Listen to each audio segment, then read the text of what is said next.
మధుబాబు గారి అద్భుత జానపద సృష్టి మరకత మంజూష 6వ భాగం.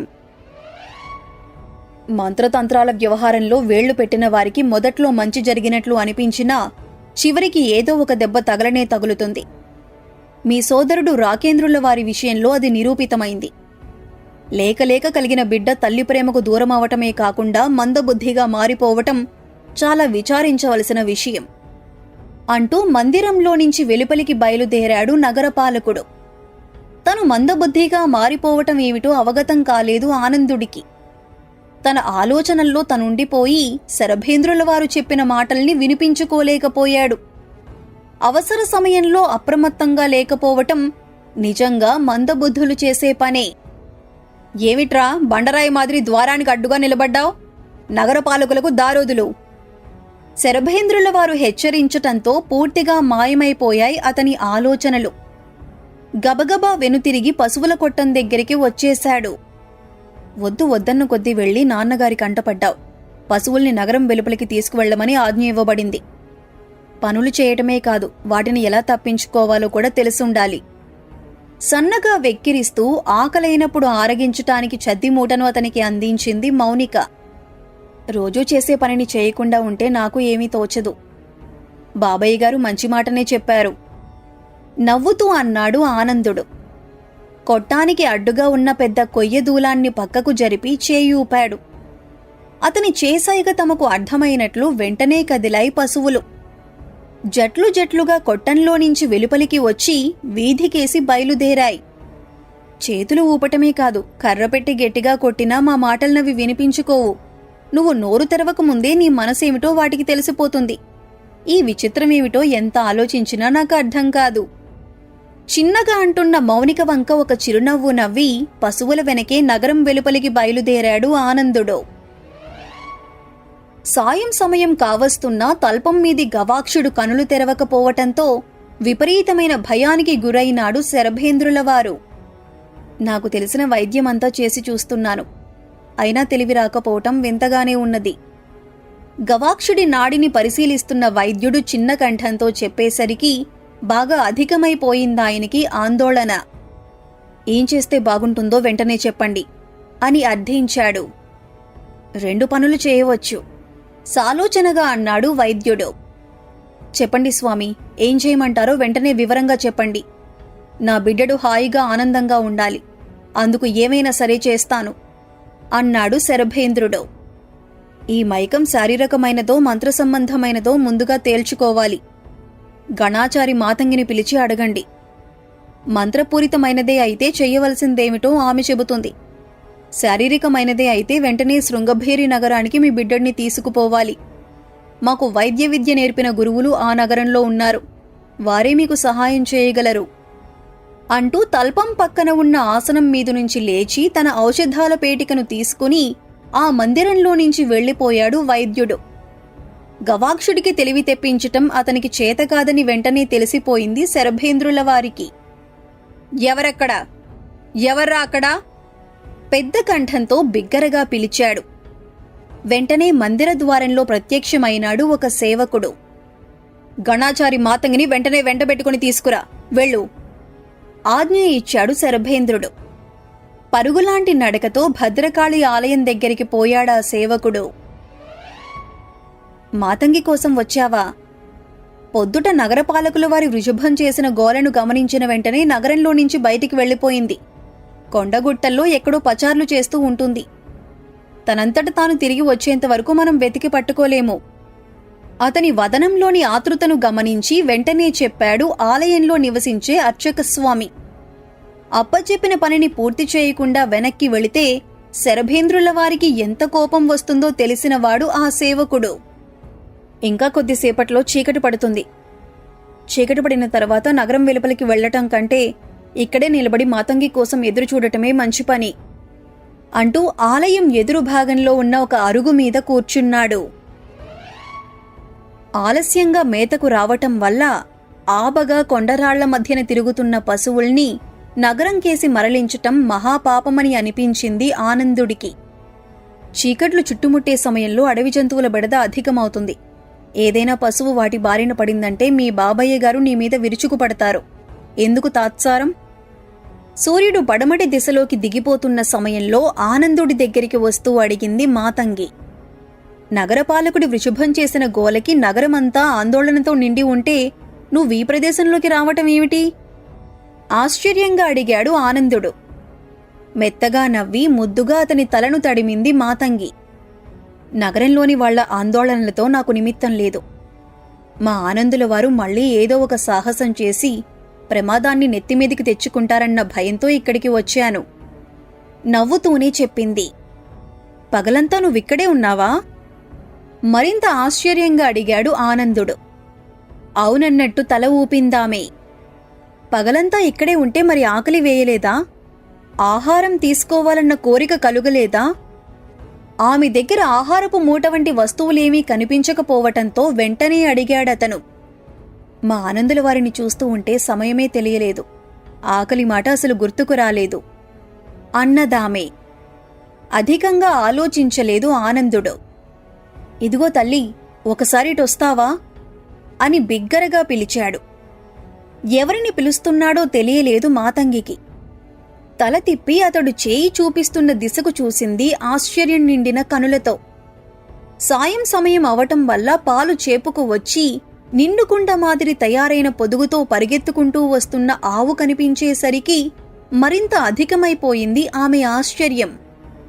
ఈ ఒక్కరోజుకి నువ్వు నా మాటని కాదని అనకూడదు. మన మాతంగి ఈరోజు ఆహారం తీసుకోకుండా ఈ గుట్టల్లోనే కూర్చుందట. కాసిన్నంటే కాసిన్ని పాలివ్వు. తను త్రాగటానికి తెచ్చుకున్న సొరకాయ బుర్రలోని నీటిని క్రిందికి వంపి ఆ బుర్రను ఆవు పొదుగు దగ్గర పెడుతూ అడిగాడు ఆనందుడు. విప్పారిన నేత్రాలతో చూస్తున్న మాతంగి కనుల ముందే తనంతట తాను పాలను ఆ బుర్రలోకి వదిలిందా ఆవు. సంతోషం తల్లి, నా మాటను మన్నించినందుకు మహాసంతోషంగా ఉంది.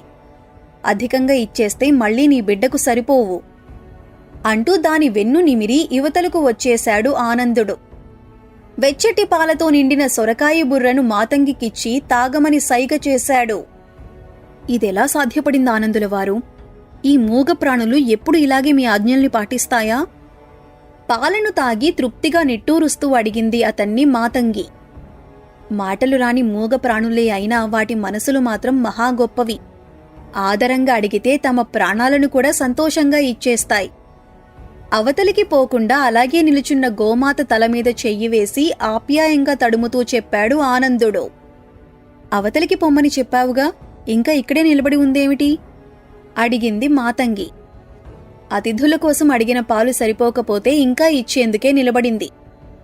చెప్పాను కదా, వీటి మనసు చాలా గొప్పదని అంటూ ఆవుకేసి తిరిగి, పాలు సరిపోయాయి తల్లి, నువ్వు వెళ్ళిపోవచ్చు అన్నాడు.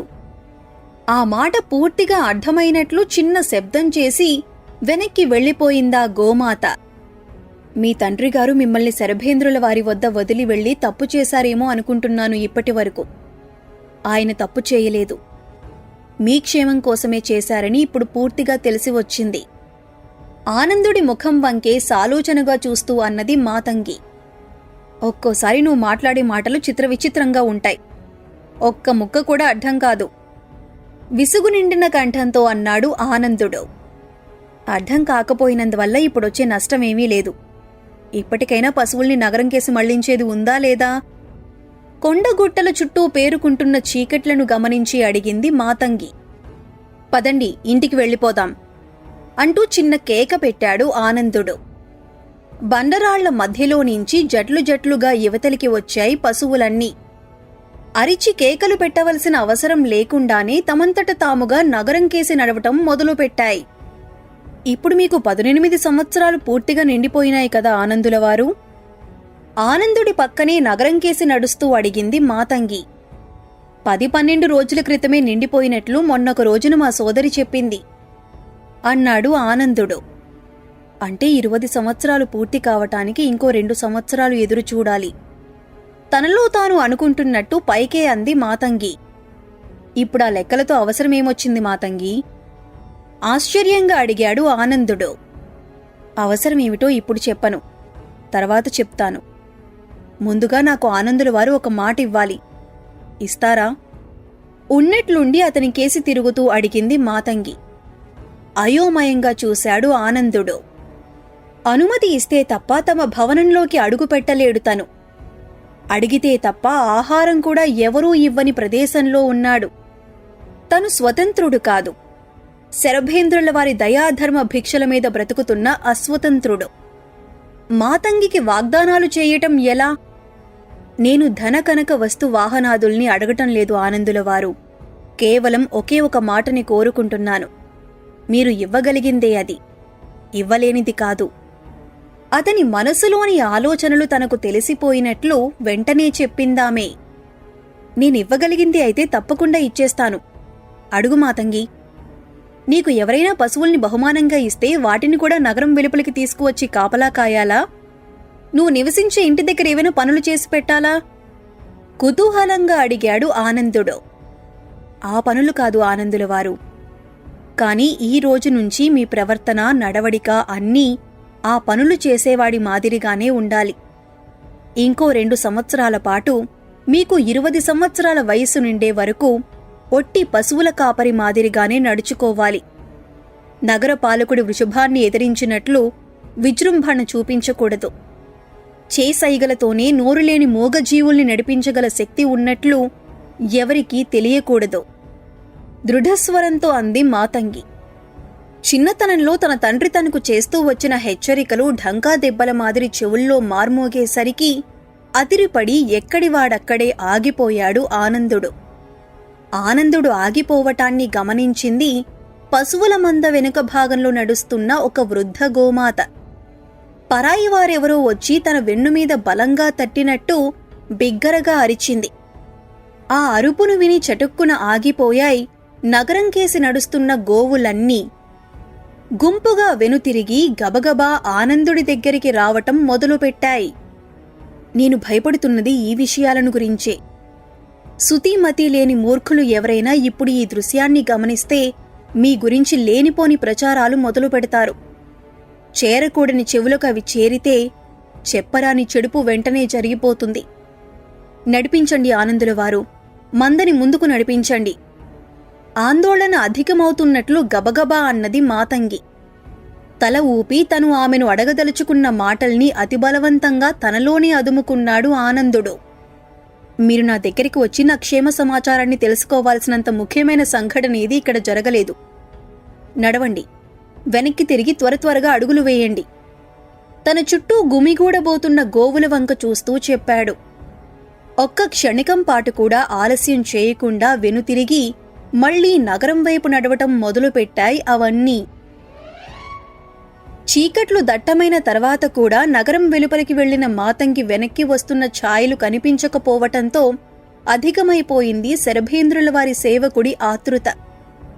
మాతంగి కనిపించిన వెంటనే ఆమెను తమ యజమాని దగ్గరికి తీసుకువెళ్లటం కోసం నగర ద్వారాల దగ్గరే ఎదురుచూస్తూ ఉన్నాడతను. ఎంతసేపని ఇక్కడే తచ్చట్లాడతావు? అవతల నీ రాక కోసం శరభేంద్రుల వారు నిప్పులు తొక్కినట్లు చిరాకు పడిపోతూ ఉండి ఉంటారు. మాతంగి కనిపించగానే మేము తనని మీ దగ్గరికి పంపిస్తాం. నువ్వు వెళ్ళిపో. అతని ఆతృతను గమనించి ఉండబట్టలేక చెప్పాడు నగర ద్వారాల దగ్గరి కాపలా భటుడు. అమ్మో, ఒట్టి చేతులతో వెనక్కి వెళ్లటం కంటే గొంతు పిసుకొని వైద్యుడి దగ్గరికి పోవటమే మంచిగా ఉంటుంది. మా యజమాని సంగతి నీకు పూర్తిగా తెలియదు. కొరడాతో కొట్టి చంపేస్తాడు.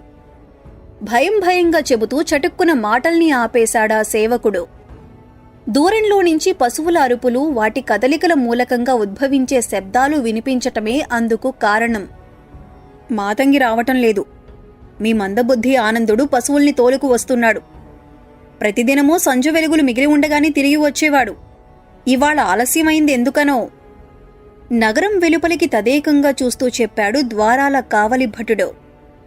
ఈ ఆనందుడొకడు పెద్ద తలనొప్పి మాదిరిగా తయారైనాడు. ఇతగాడిని చూస్తే చాలు పూనకం వచ్చినట్టు ఊగిపోతాడు మా యజమాని. గవాక్షుల వారైతే మరీ నీచం, పురుగును చూసినట్లు చూస్తాడు. తను కూడా అటే చూస్తూ అన్నాడు శరభేంద్రుల వారి సేవకుడు. అందరికీ తెలిసిన మాటల్నే చెబుతున్నావు గాని కొత్త వాటిని చెప్పటం లేదు. శరభేంద్రుల వారికి ఎందుకంత చిరాకు? ఆనందుడే గనుక తన దగ్గరికి వచ్చి ఉండకపోయినట్లయితే తన పరిస్థితి నీ పరిస్థితి కంటే ఇంకాస్త అధమంగానే ఉండేది.